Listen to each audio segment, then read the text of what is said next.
Yusoff.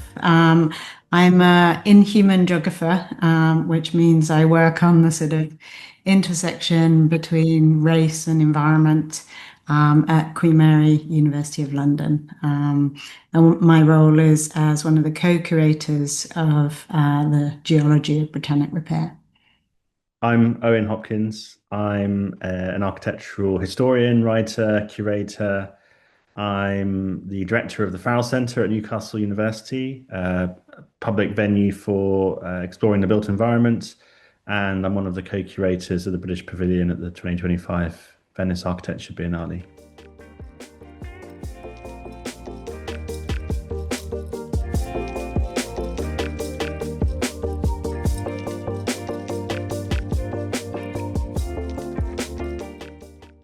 I think we wanted to really kind of think about what it means to be in the British Pavilion as a kind of interdisciplinary team and as a team of kind of UK-Kenya collaboration, and really to think seriously about what kind of that history of Britain is in terms of its kind of material effects, both in kind of through the kind of material processes of geology, so shaping environments, specifically colonial environments, like kind of soils, implantations,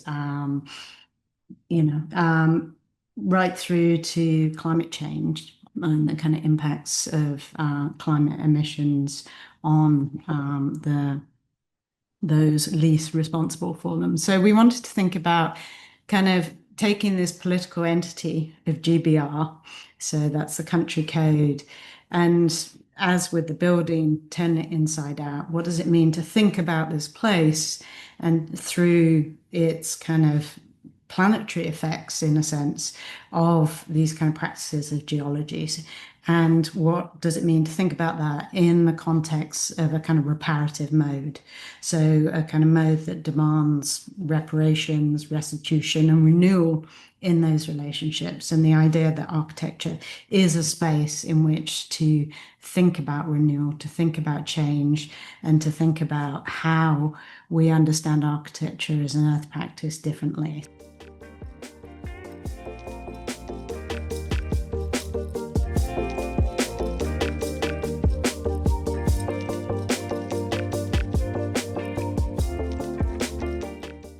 It's interesting.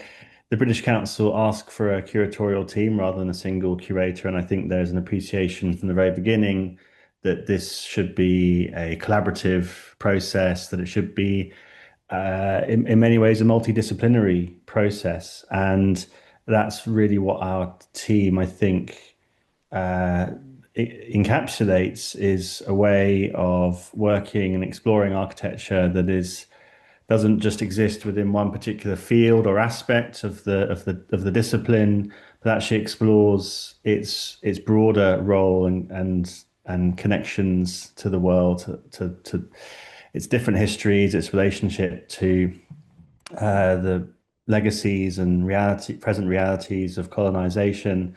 And I think, the Biennale is a very sort of strange setting in some ways, but it's one that actually gives you, I think, a strange degree of freedom actually to tackle these global subjects. I mean, the Biennale is obviously within Venice, and we're interested in that particular context and setting, but it is fundamentally a global platform, and I think it's one of those rare opportunities to be able to explore the local, but also the planetary condition of the world and architecture's role in shaping that. So I think, one begins these processes without a kind of maybe a clear sense of where we were going or how we would work together. And I think, within the team, we all found our particular roles, which, reflect our experience, expertise, and sort of disciplinary backgrounds.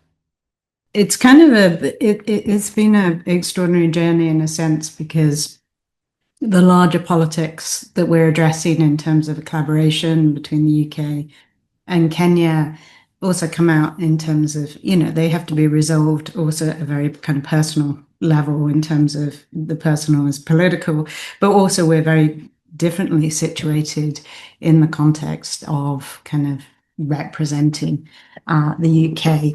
And I think this, I mean, in some ways, the radicalness of the collaboration, it shouldn't be underestimated. What it means for Kenya to come into the UK's house, in a sense, into the master's house after, you're essentially inviting previously colonized people to collaborate in the context of a kind of national pavilion. And one of the things that if we look around Venice, the national pavilions, we don't see Germany inviting Namibia in, or France, Algeria, and so on. So, what does it mean to actually, in collaboration, deal with the kind of, those histories of inequality, and also kind of make something that breathes and lives and is kind of hopeful? So I think kind of that was always an ongoing sort of question within our collaboration. And, you know, I think it really kind of was as much about understanding how we work together and the thing and trying to kind of focus on the things that we all held to be valuable within that collaboration. So we really wanted to, I think, really stretch the idea of architecture, what architecture is. Where does the building begin and the mine end? And to think about all these forms of architecture as kind of, in a planetary sense, has been kind of stretched from this kind of slightly archaic building in the British Pavilion in Venice. And to really think about what its tentacles and roots are all around the planet. And I think that's kind of the essence of our collaboration, was a kind of shared valuing of trying to map that space, but also to make sort of visitors feel those kind of interconnections and those rifts and those tensions, and not to try and resolve that for audiences.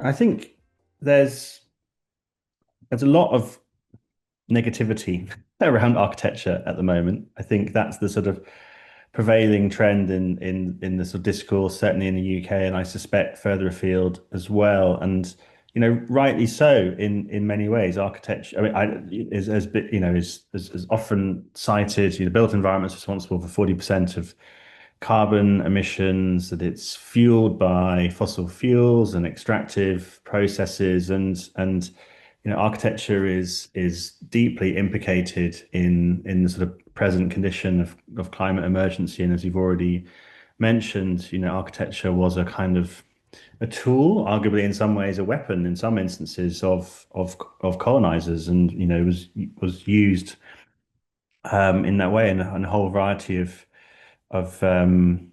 different scales. So I think that's warranted in a sense. But as we've discussed, I mean, the exhibition is about repair. It's a positive vision, and in a way, it's sort of accepting, yes, that the architecture as it is currently constituted and practiced, and has been for certainly the last 2 centuries, maybe much longer, has been this weapon in many ways.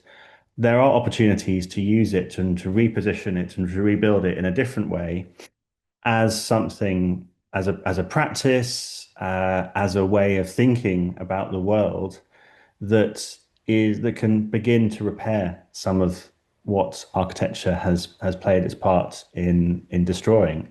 And for us, that's a positive message, and that positive role of architecture, not as it is now, but as it could be, I think is something that we really wanted to the exhibition to get across. And I think it does in a variety of different ways and different scales and different fields. It's creating a sort of new imaginary for architecture and its positive role. So I think when we begin to sort of think about reparations, which obviously in the UK is, you know, hugely politically contentious subject. It's using, you know, architecture as a way of thinking, as a way of unlocking and creating these new realities, I think is incredibly important. And obviously, we hope the exhibition has, at the very least, sort of started a debate around that, and has sort of and I think hopefully it's gone further than that and begin to sort of,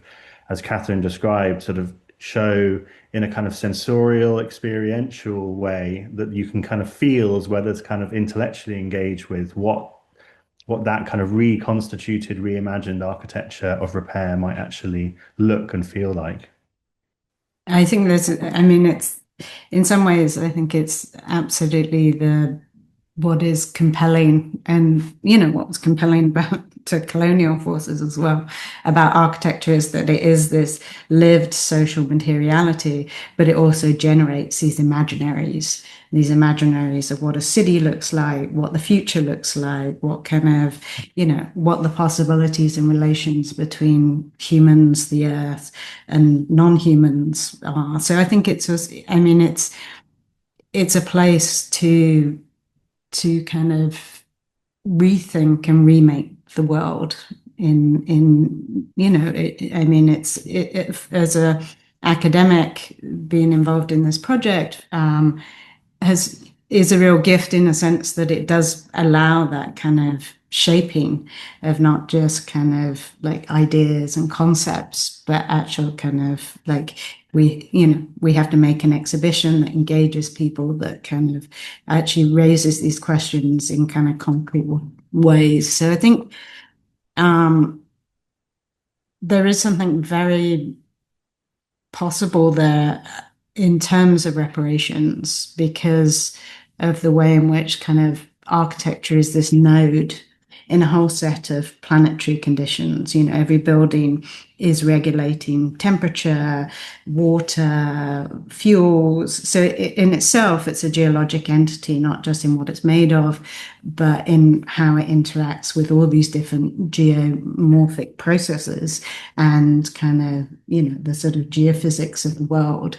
So I think it kind of, it's a kind of profoundly unique site in a sense in which to think about, human and planetary questions together. And I think that's really kind of what we are trying to sort of push in terms of the focus on geology, which may be a sort of, slightly new concept for architecture to engage with, although, obviously geology has been there from the get-go. But trying to think about how to activate that as a state of reinvention, but also kind of to think about, in terms of my academic work, a lot of what informs my understanding of geology and reparations is to do with the decolonial movements and the way in which they explicitly understood the environment to be key to political independence and to political autonomy. And I think kind of connecting back also these narratives of independence, decolonial and anti-colonial movements with the planet as environmental philosophies, as kind of philosophies about the built and environment and the natural environment are really key to, how we tell this story.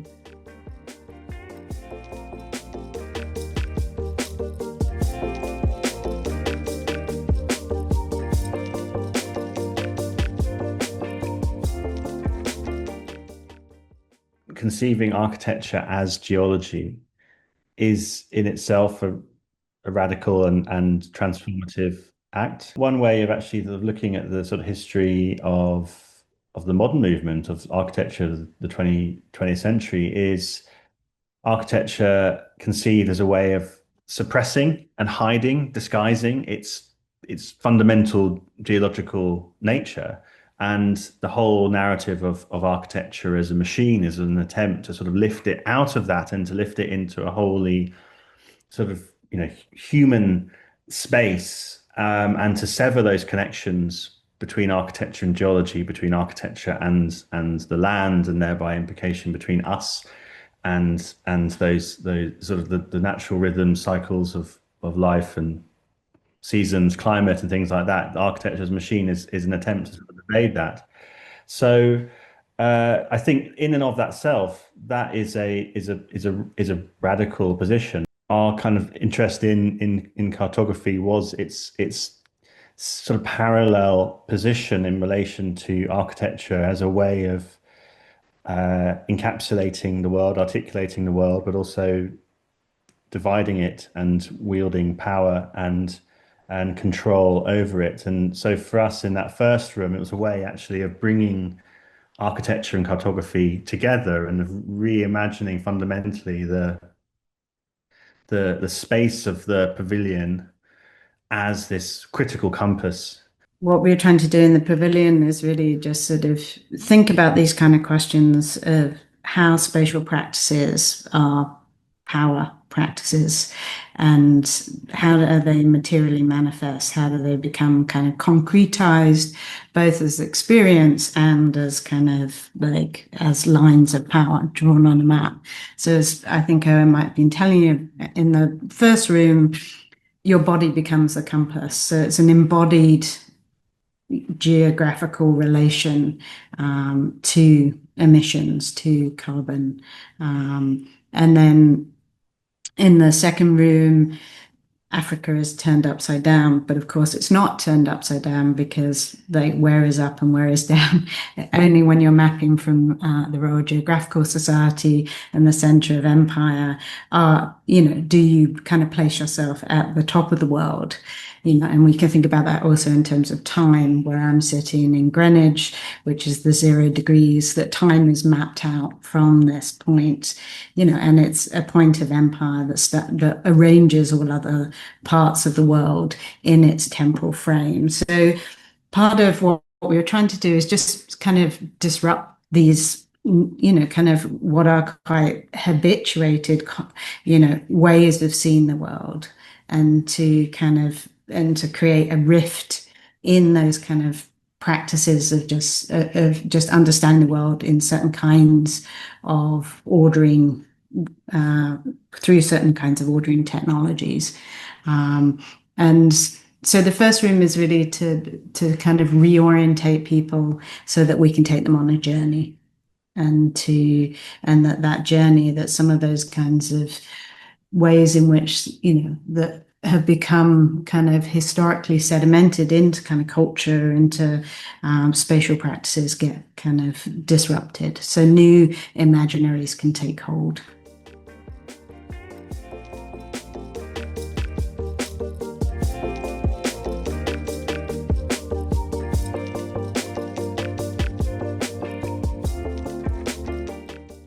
I mean, I think, yeah, you've really named it. Material memory is crucial in mobilizing kind of these new imaginaries and narratives, but also holding with that which a lot of architecture seeks to erase, right? So, if we think about colonial architecture, its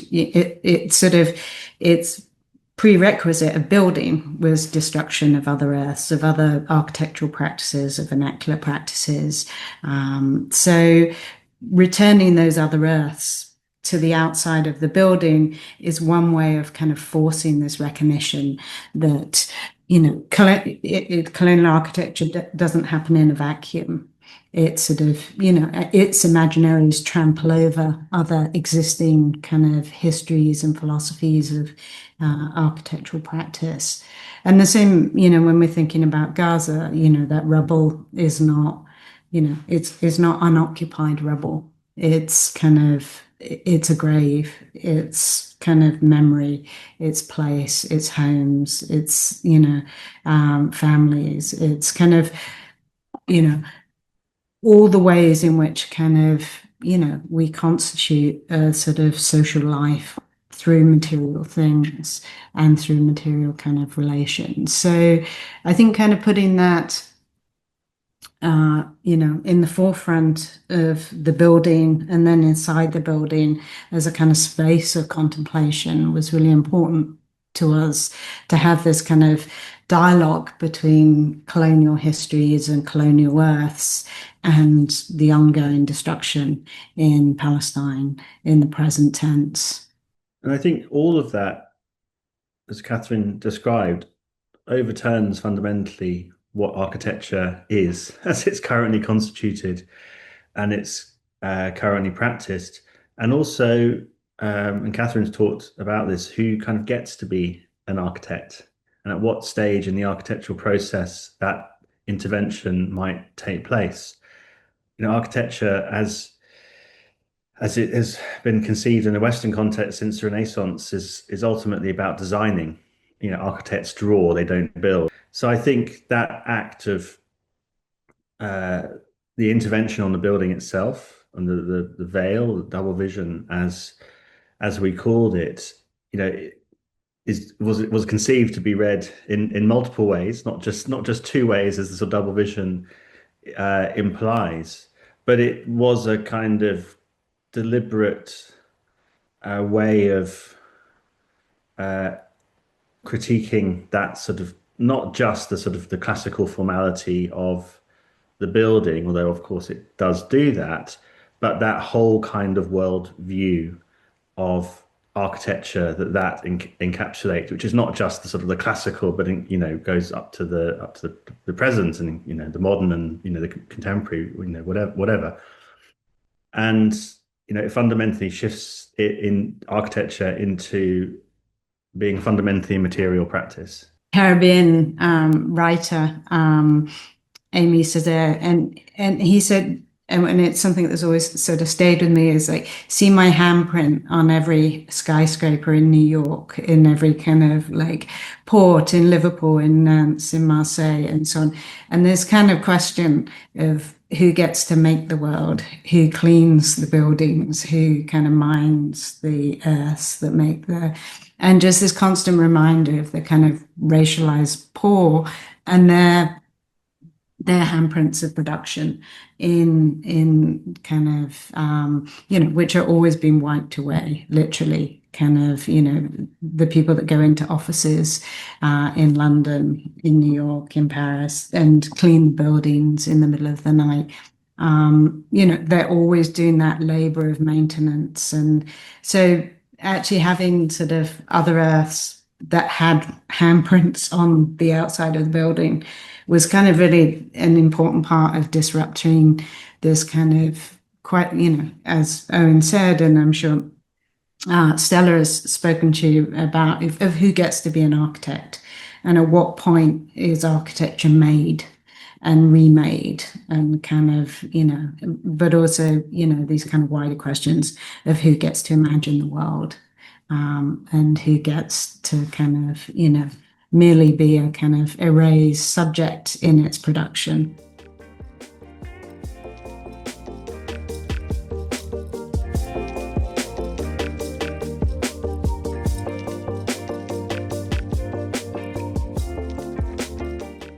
I think it comes back to I guess the context of the Venice Biennale, which is, as we've kind of alluded to, and no doubt you've discussed with Kabage and Stella, is a strange one. I think that's fair to say.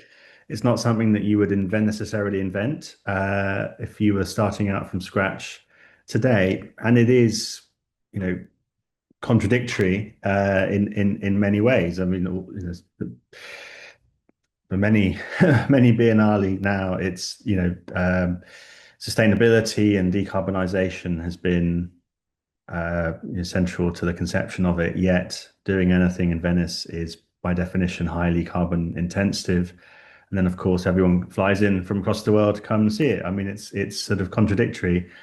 But at the same time, it is this extraordinary platform. And I guess in terms of thinking through those contradictions, it's how do you use the platform in a way that is positive and doesn't necessarily ignore those contradictions, but at the same time recognizes that these platforms are vital insofar as we need to shift the debate, we need to shift mindsets, both amongst architects, the sort of broader discipline, but also the public, as well, the many different audiences who will visit the exhibition. So of course we hope that it will, the ideas that we've explored through the exhibition will ripple out. any exhibition kind of worth its salt wants to do something that shifts the debate, moves things forward. And obviously, we hope, given the incredibly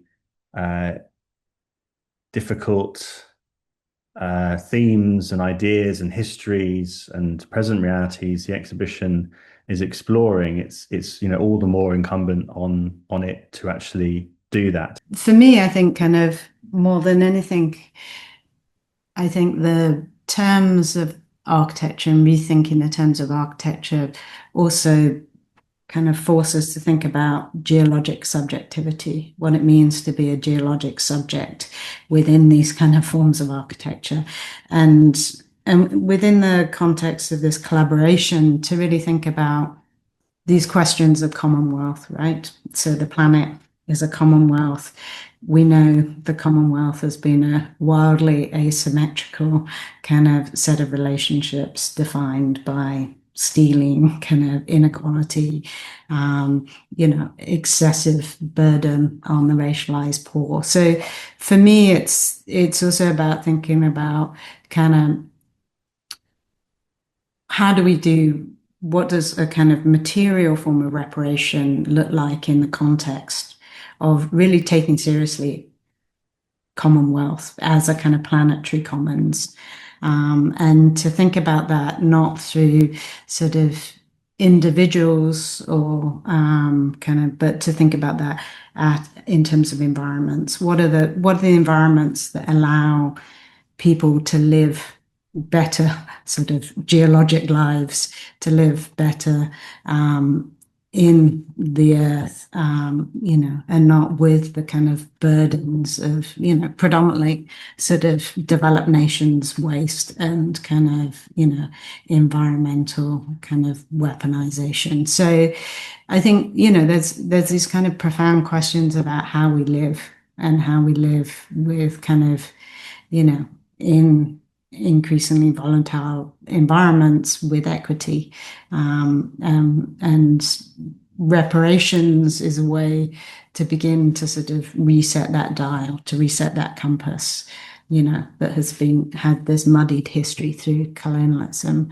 And, I hope those are kind of some of the sort of longer term questions that, may kind of bed down in thinking about kind of, both architecture as an earth practice, but also kind of subjectivity as a geologic kind of, experience.